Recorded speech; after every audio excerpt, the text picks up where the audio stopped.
Da mhux vot favur l-oppożizzjoni, da mhux vot ta' naħa oħra, dan huwa vot favur pajjiżna, dan hu vot favur il-Maltin u l-Awċin, dan hu vot ta' min verament jażel il-Malta.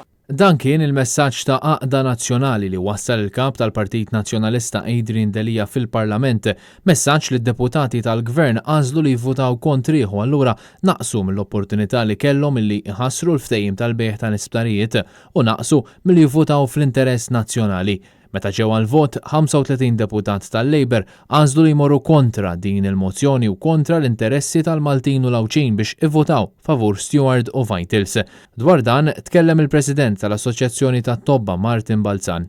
Ma tantx smajt nies qed jiġġustifikaw qed jgħidu li da tajjeb jew li da qed jiddeliverja jew li da qed jagħmel xi affarijiet anke l-Ministru tas-Saħħa stess beda jiftaħar bil-COVID u ma tantx daħal fuq Stewart. Martin Balzan spjega għaliex qed jinsisti li dan id-deal falla. Jiġifieri għawdex ħaqqu sptar tal-istess kalibru tal-maternej u żgur li ħaqqu mela l-Awċin second class citizens u żgur li għandna caring grek għandna nħalluh jaqa' biċċiet. Mela n-nies li l-pazjenti li jkollhom caring grek għandu jkollhom xi ħaġa inferjuri għal dak l-istandards intestinali. Le, ma sarx, ovvja li ma sarx għax ma sar xejn u St. Luke's.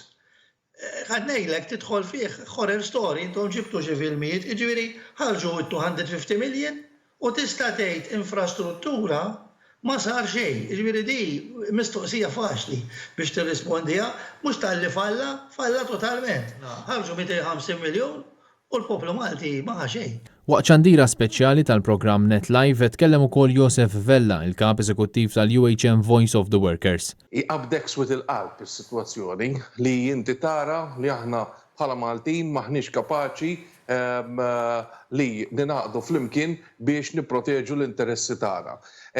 Dan li jfisser huwa li aħna qed inħallu dawn is-7 miljun kull sena u iżjed joħorġu hemmhekk u imorru minn flok jitqasmu fuq il-familji tagħna. Josef Vella saħaq li anke l-ħaddiema Maltin u Awċin impjegati ma' Vitals u Stewart mhux jieħdu paga kemm suppost. Ma nistgħux nifhmu dawn il-miljuni kollha fejn qed imorru.